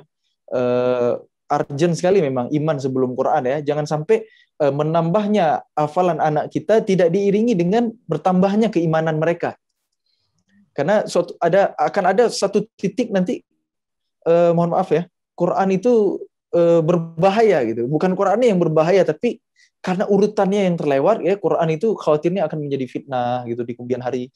Kok Quran hanya sekedar untuk musabaqah hifdzil Quran, musabaqah tilawatil Quran, kok Quran untuk meraih dunia, harusnya untuk memperjuangkan akhirat, tapi dengan Quran malah mencari dunia gitu. Ini kan yang dikhawatirkan, apalagi generasinya masih tunas gitu. Dengan Quran diundang kemana-mana gitu, gimana dengan hatinya? Gimana menjaga niat ikhlas lillahi ta'alanya? Makanya urgent sekali ya, iman sebelum Quran gitu. Jangan sampai kelewat gitu. Hari ini yang sudah menghafal Quran duluan, alhamdulillah, itu adalah kebaikan gitu. Dan memang pendidikan terbaik itu adalah dengan keteladanan. Betul ya, setidaknya ketika kemampuan orang tuanya tidak lebih baik dari anak, maka tunjukkan keseriusan gitu. Bagaimana misalnya memotivasi anak supaya mau dekat dengan Al-Quran, mencintai Al-Quran, tunjukkan lewat keseriusan orang tuanya gitu. Misalnya kalau orang tuanya pengen anaknya hafal 30 juz suatu saat ya, maka buktikan orang tuanya punyalah keseriusan hafal minimal juz 30. Karena anak itu bisa gagal menerima nasihat gitu ya. Dinasihatin macam-macam, nah hafal Quran biar apa gitu. Biar nanti pakaikan mahkota cahaya kepada ayah bunda nanti di akhirat gitu. Wah, enak banget ya. Yang hafal, yang capek itu anak, tapi yang dapat mahkota cahayanya orang tua. Ya memang begitu gitu. Tapi ya orang tuanya harus hadir. Nanti kalau yang mengajarinnya guru ngajinya, ya guru sekolahnya gitu, mana bagian orang tuanya gitu. Sayang sekali pahala jariah. Harusnya misalnya orang tua kan pahala mengajarkan Al-Fatihah itu kan seumur hidup, setiap kali dia sholat pahalanya dapat ke orang tuanya. Tapi kalau hafalnya lewat guru ngajinya kan sayang sekali. Nah, bukankah seorang anak itu kan berdoa dengan lafaz doa apa? Itu hari ini kita ajarkan. Rabbighfirli wali walidayya warhamhuma kama rabbayani shaghira. Ya Allah, ampuni dosaku dan dosa kedua orang tuaku, dan sayangilah mereka sebagaimana mereka telah menyayangi aku. Terjemah hari ini. Tapi kama rabbayani itu satu akar kata dengan tarbiyah gitu. Sebagaimana mereka telah mendidik aku, menyayangi aku dengan pendidikan di masa kecil. Nah, itu kata ulama. Jadi kalau di masa kecil ia dididik oleh orang tua, maka orang tua berhak mendapatkan doa itu, ampunan dosa lewat doa anak-anaknya itu. Tapi kalau orang tua nggak pernah mendidik gitu, apakah kita berhak ya mendapatkan doa anak kita itu? Ya wallahu alam gitu. Makanya ya penting bagi orang tua terus mengilmui diri, terutama dalam pendidikan ini ya. Jangan salah ambil referensi gitu. Belajar parenting kok ke referensi psikologi barat gitu. Yang nggak masuk. Belajarlah dari ulama. Gitu. Karena mohon maaf ya, referensi-referensi barat hari ini itulah yang menyebabkan generasi kita hari ini terlambat berkembangnya. Sudah balik tapi belum akil. Gitu. Sudah besar kok masih manja, masih bergantung sama orang tua, masih ya itu masih menjadi beban orang tua. Itulah. Karena istilah remaja itu kan terjemahan dari teenager. Itu adalah produk kegagalan orang-orang Amerika, orang-orang Barat dalam mendidik generasi muda mereka. Dalam Islam itu pemuda itu hebat. Pemuda itu udah siap terjun ke masyarakat dengan karyanya, tapi tentu perlu dididik gitu dengan kurikulum Islam. Yaitu tadi iman sebelum Quran, adab sebelum ilmu, dan ilmu sebelum amal. Nah, bagi orang tua, pendidikan yang paling berefek ya itu adalah pendidikan dengan keteladanan. Karena anak bisa gagal mendengar nasihat, tapi tidak pernah gagal meniru apa yang dilihat. Itu kan anak-anak, makanya berbahaya sekali. Misalnya kalau orang tua, biasalah dalam rumah tangga terkadang terjadi gesekan antara ayah dan bunda, antara suami dan istri, terkadang harus bertengkar, maka jangan sampai disaksikan oleh anak. Apalagi terjadi misalnya meningginya suara gitu ya, pertengkaran, itu berbahaya sekali. Ditangkap oleh anak, karena anak itu benar-benar merekam dengan kuat apa yang ia lihat. Dia bisa gagal mendengar nasihat, tapi tidak pernah gagal meniru apa yang dilihat. Maka nggak usah heran kalau anak kita nanti menjadi anak yang temperamen, mudah marah. Dia melihat dari orang tuanya, gitu, yang ternyata terkadang yang tidak terucap tapi terajarkan. Nah ini berbahaya sekali ya. Maka kenapa dalam doa Rabbana hablana min azwajina wa dzurriyyatina qurrata a'yun waj'alna lil muttaqina imama. Ya Allah, jadi berikanlah kepada kami pasangan-pasangan. Jadi pasangan dulu, selesai dulu dengan pasangan. Jadi jangan ngomongin pendidikan anak kalau seorang istri belum bisa menjadi istri yang baik terhadap suaminya. Istri masih suka menang sendiri, masih egois gitu, tidak menjalankan perannya, fitrahnya sebagai ibu di rumah, sebagai istri. Karena kalau kita bicara Quran, Quran itu berisi kisah, berisi pelajaran yang luar biasa di dalamnya. Ternyata perempuan dalam Al-Quran itu kan ada banyak ya. Ada banyak sekali, ada ibunya Nabi Musa, ada istrinya siapa lagi, istrinya Firaun gitu ya, Asiyah. Kemudian ada istrinya Imran, Hanna. Ada siapa lagi? Ada banyak sekali, putrinya Nabi Syuaib gitu. Jadi ada 4 tema wanita dalam Al-Quran. Perempuan sebagai istri, ternyata ini yang paling banyak. Perempuan sebagai istri. Nanti perempuan sebagai ibu ini nomor 2 banyak. Perempuan sebagai pribadi ini nomor 3, dan perempuan sebagai makhluk sosial ya, makhluk sosial bermasyarakat ini yang keempat. Jadi dari jumlah kisah dalam Al-Quran aja ini udah jadi pelajaran loh, pelajaran mahal loh ini, bahwa ternyata perempuan harus memperhatikan peran utamanya apa. Allah ingin perempuan memperhatikan perannya yang paling utama sebagai apa? Sebagai istri. Jadi kalau peran istrinya belum maksimal, jangan harap peran ibunya akan baik. Gitu. Jadi jangan harap ketika seorang perempuan itu tidak berbakti sama suami, tidak taat kepada suami, padahal ini adalah mutlak, kecuali ketika suami mengajak kepada kemaksiatan, maka selebihnya adalah mutlak ketaatan sebagai perempuan kepada suami. Karena suami itu adalah qawwan, ar-rijalu qawwamuna 'alan nisa, pemimpin dalam rumah tangga. Jadi harus selesai dulu perempuan sebagai seorang istri, baru akan maksimal tugasnya sebagai seorang ibu. Benar gitu. Jadi gimana? Apalagi hari ini misalnya kalau mohon maaf, kalau single parent ingin berharap lahir generasi yang soleh, yang hebat gitu. Sunnatullahnya nggak begitu. Coba lihat kisah Maryam alaihissalam gitu. Bagaimana keluarga Imran mendidik Maryam ya. Silakan ditadaburi, nanti ada di surah Al Imran dari ayat 36 sampai ayat 39. Ya. Maryam alaihissalam itu lahir dalam keadaan yatim. Tapi ketika nazar orang tuanya ya, doa ibunya dikabulkan Allah ya. Hana pengen punya anak laki-laki supaya bisa mengabdi di Baitul Maqdis, bisa menjadi orang yang menjaga rumah Allah. Itu nazarnya. Ternyata lahir perempuan, tapi Allah lebih tahu. Ya. Allah terima dengan penerimaan yang baik. Fataqabbalaha rabbuha biqabulin hasanin wa ambataha nabatan hasana. Allah terima dengan penerimaan yang baik dan Allah tumbuhkan dengan pertumbuhan yang baik. Jadi yang awalnya nggak ideal ya. Maryam lahir dalam keadaan yatim. Ternyata Allah hadirkan sosok pengganti untuk sosok ayahnya, yaitu pamannya sendiri, yaitu Nabi Zakaria, yang lebih baik, yang lebih soleh dari ayahnya. Imran itu soleh, tapi Zakaria itu nabi, lebih istimewa lagi. Jadi Allah tumbuhkan dalam pertumbuhan yang baik, dididik langsung oleh seorang nabi yang menjadi pengganti sosok ayah. Jadi nggak bisa ibu doang, single parent, nggak bisa. Harus ada sosok ayah. Minimal ketika ayah itu nggak ada, harus ada figur pengganti. Karena anak itu butuh kepada dua-duanya. Maka hari ini dalam pendidikan itu nggak bisa ibu doang. Ayah juga harus hadir. Dialog dalam Al-Quran itu ada 17 orang tua dan anak. 13 diantaranya adalah dialog ayah dan anak. Itu menjadi sinyal bahwa Allah pengen para ayah itu hadir untuk mendidik generasi. Berdialog dengan buah hati. Bukan hanya tugas kewajibannya mencari nafkah di luar rumah, bukan hanya itu. Tapi harus hadir membersamai keluarga. Karena kalau ibu nggak, kenapa dialog ibu anak sedikit? Ibu nggak usah diajarin, memang udah banyak ngomong. Perempuan itu fitrahnya memang udah, mohon maaf, memang udah cerewet. Kalau perempuan banyak diam, itu justru nggak normal. Itu biasanya ada masalah dengan hatinya, ya, Kak. ada masalah dengan hatinya. Gitu. Jadi itulah pendidikan ya. Selesai dulu peran sebagai istri, baru akan maksimal sebagai ibu, dan keduanya itu harus ayah dan bunda itu harus berperan. Gitu. Dan karena di sini banyak para bunda ya, hati-hati ya. Perempuan sebagai personal itu lebih sedikit, dan sebagai makhluk sosial lebih sedikit lagi. Jadi hati-hati hari ini perempuan-perempuan sosial yang senang dengan sosialita gitu ya. Itu kodratnya perempuan nggak di situ ya. Jangan lupakan dulu, bukan nggak boleh bersosial, bukan nggak boleh perempuan keluar berkarir segala macam, itu secara fikih boleh, tentu dengan syarat yang sangat ketat ya.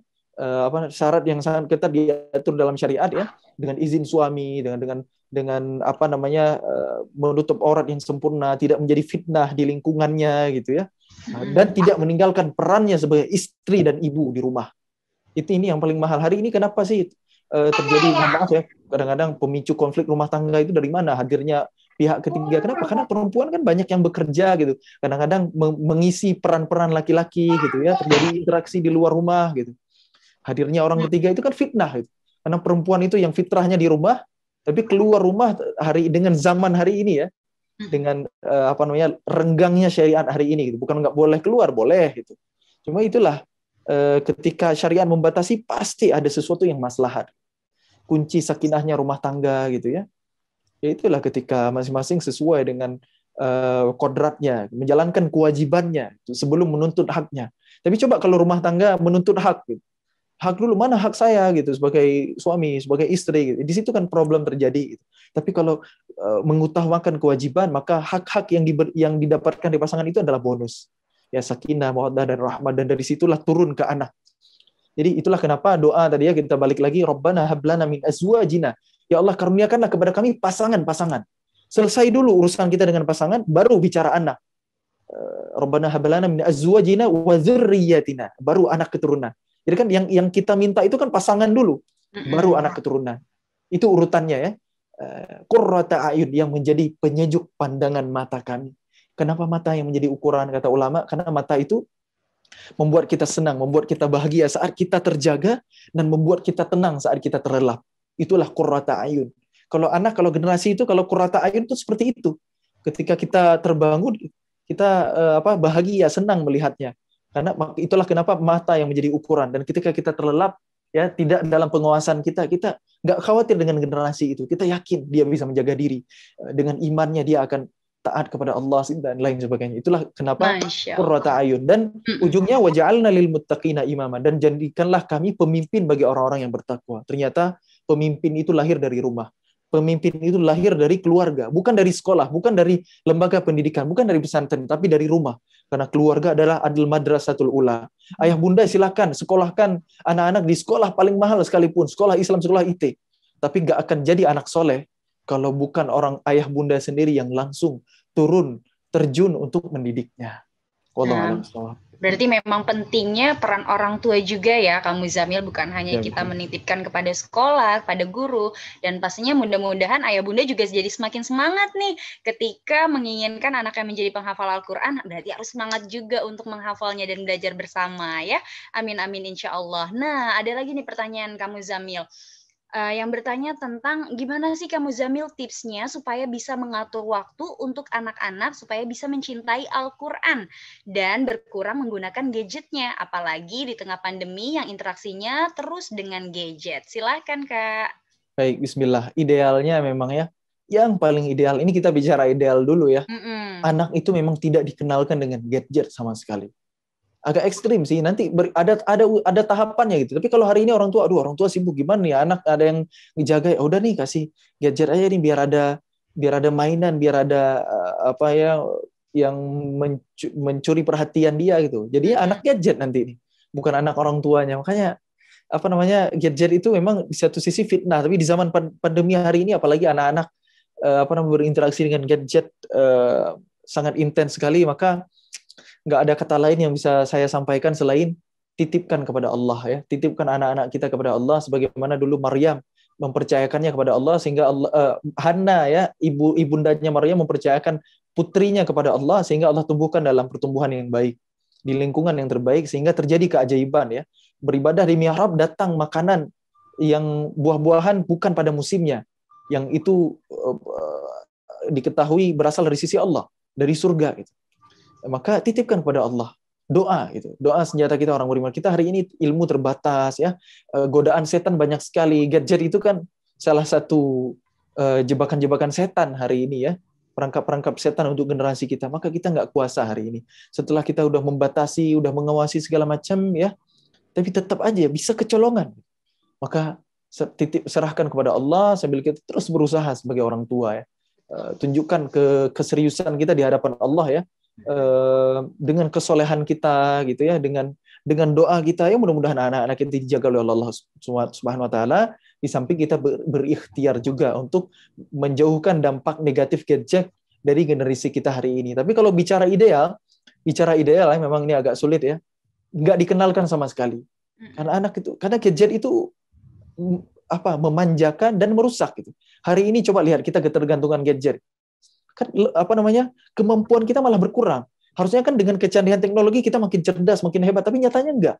Ulama-ulama dulu jauh lebih hebat di zaman belum ada gadget. Hari ini umpamanya saya sering ya bolak-balik ke Jakarta, itu sering banget, terutama sebelum pandemi, bahkan saya nyetir sendiri gitu. Tapi sampai sekarang saya nggak hafal tuh jalanan Jakarta. Kenapa? Gara-gara gadget, gara-gara Google Maps gitu, gara-gara Waze gitu. Udah dimanjain gitu ya. Akhirnya nggak hafal jalan kita hari ini. Tapi coba lihat orang dulu gitu. Para orang tua dulu gimana zaman dulu belum ada gadget ya, menulis surat cinta gitu ya. Itu kayaknya penuh rasa gitu. Penuh rasa, itu melibatkan hati, emosi segala macam. Tapi hari ini gitu. Ketika jauh gitu, tinggal klik, tinggal video call gitu. Enggak ada rasanya gitu. Biasa aja gitu. Itulah dampak negatif ya dari gadget, banyak sekali sebenarnya. Yang sebenarnya kalau kita mau jujur, di samping kehidupan kita menjadi lebih mudah, tapi ternyata dampak negatifnya itu juga nggak kalah banyak. Maka kalau bisa ya, anak-anak itu selain untuk keperluan belajar, jangan diberikan sama sekali. Alihkan dengan hal-hal lain gitu. Sibukkan dengan Quran, tentu ini butuh ikhtiar, butuh proses, yaitu tadi dengan pengajaran iman agar dia mencintai Quran sebelum dia mencintai gadget gitu ya. Gimana itu ya, mendidik anak di zaman hari ini supaya addict sama Quran ya, candu sama Quran gitu. Bukan sama gadget. Justru ini sangat sulit sekali ya. Bahkan saya rasakan gitu hari ini saya punya anak, hari ini realitas saya di sosial media gitu. Saya berdakwah menggunakan platform sosial media, gadget gitu. Untuk kendaraan tools dakwah hari ini, justru tentu tantangannya ada banyak sekali. Jangankan ayah bunda yang bertanya, yang konsultasi, saya pun nggak terbebas dari fitnah gadget juga gitu. Maka kita belajar bareng-bareng ayah bunda. Kita untuk mendidik generasi ini, ya harus kita bekali diri dulu dengan iman dan ilmu, ya, baru kita dampingi anak-anak kita, ya batasi mereka dari gadget mereka, walaupun terkadang membuat mereka jadi temperamen kan gitu ya. Kadang-kadang efek negatif dari gadget itu ketika udah addict dari gadget, ya kita batasin, gitu, nggak kita berikan. Anak itu jadi gimana? Jadi temperamen, jadi minta, jadi bahkan gimana gitu ya. Nah, itulah itu aja udah kelihatan efek negatif dari gadget gitu. Apa yang seperti itu mau dibiarin terus-menerus gitu. Maka kalau nggak bisa kalau boleh nggak dikenalin sama sekali, itu yang harus ditempuh sama orang tua gitu. Gimana pun caranya deh, biar dia nggak usah sibuk sama gadget gitu. Tapi buat yang udah terlanjur, apalagi untuk keperluan daring, belajar virtual, apa boleh buat ya. Wallahu a'lam bishawab gitu. Masya Allah, terima kasih Kak Muzamil. Mudah-mudahan menjawab ya pertanyaan dari ayah bunda di sini. Dan pastinya insya Allah juga betul. Kalau misalnya kita tentu pasti punya kebijakan sendiri ya, pasti punya peraturan sendiri. Masing-masing kira-kira berapa sih lama waktu anak untuk menatap layar gadget gitu. Tentunya itu juga akan menjaga, mudah-mudahan matanya juga tidak terlalu rusak karena terlalu lama menatap layar gadget. Nah itu dia juga yang perlu diperhatikan. Dan pastinya jika memang anak harus menatap layar gadget, betul. Usahakan memang hanya untuk kebutuhan-kebutuhan saja ya. Nah, pastinya kita juga harus selalu berdoa nih Mama Papa. Jadi semoga biar Allah yang menjaga ya. Semoga anak-anak kita tetap menjadi muslim yang baik, tetap candu pada Al-Qur'an dan tidak melupakan Al-Qur'an. Masya Allah. Nah, ya Bunda udah nggak terasa ya, kayaknya nih udah 1,5 jam kita sama-sama mengkaji tentang kecanduan gadget versus kecanduan Al-Qur'an. Terima kasih yang sudah mengirimkan pertanyaan karena Masya Allah banget nih Kamu Zamil, banyak sekali pertanyaan yang masuk, tapi waktunya tidak cukup ya. Mudah-mudahan nanti kita ada lain kesempatan bisa sambil belajar dan mengkaji bersama lagi. Nah, Mama Papa, alhamdulillah kajian hari ini telah selesai. Mudah-mudahan banyak mendatangkan banyak manfaat dan pastinya kelas-kelas parenting Ramadan masih banyak sekali dan terbuka. Jadi buat Mama Papa yang belum daftar, langsung saja daftar ya ke Semangat Infak Club. Dan terima kasih yang sudah hadir hari ini. Mudah-mudahan puasanya lancar dan kita selalu dikaruniai anak yang menjadi penyujuk mata kita. Amin amin ya robbal alamin. Terima kasih Kak Muzamil hari ini. Wah, materinya Masya Allah luar biasa ya. Semoga semuanya mendapatkan insight baru sebagai orang tua untuk selalu menanamkan cinta Al-Quran, semangat untuk mengkaji Al-Quran pastinya ya. Amin amin insya Allah. Marilah kita tutup kajian ini dengan membaca hamdalah. Alhamdulillahirabbil alamin. Kita tutup dengan doa kafaratul majlis. Subhanakallahumma wa bihamdik, asyhadu an la ilaha illa anta, astaghfiruka wa atubu ilaik. Saya Ella Syadia pamit undur diri juga, izin.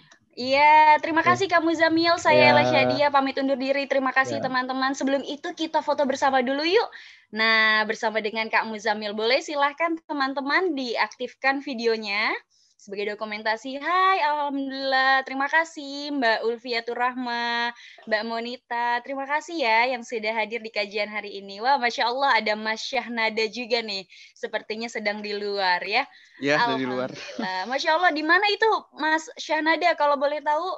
Saya dari Copenhagen, Denmark. Salam dari sini. Masya Allah, dari Denmark ya. Mudah-mudahan mendapatkan banyak ilmu di kajian hari ini bersama banyak dengan sekali, Masya Allah tadi. Masya Allah, terima kasih kepada pemateri.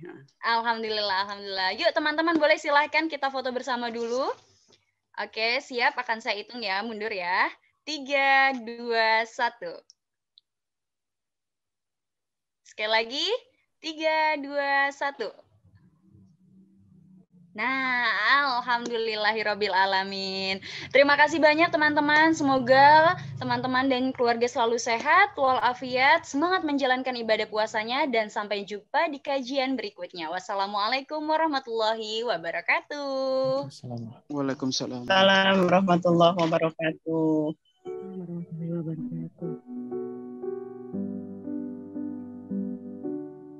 Bulan Ramadan adalah bulan yang dianjurkan untuk memperbanyak ibadah dan berbagi dengan sesama. Semua amalan dilipat gandakan oleh Allah. Terlebih di Ramadan saat ini, diuji pula kesabaran dalam menghadapi wabah COVID-19.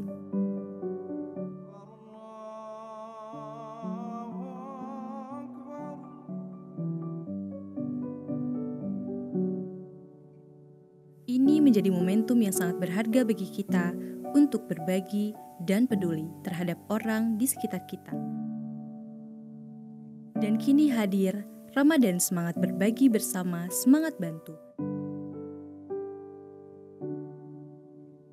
Mari salurkan bantuan terbaik Anda ke nomor rekening di bawah ini atas nama Semangat Bantu. Jazakumullah khairan wa barakallahu fikum.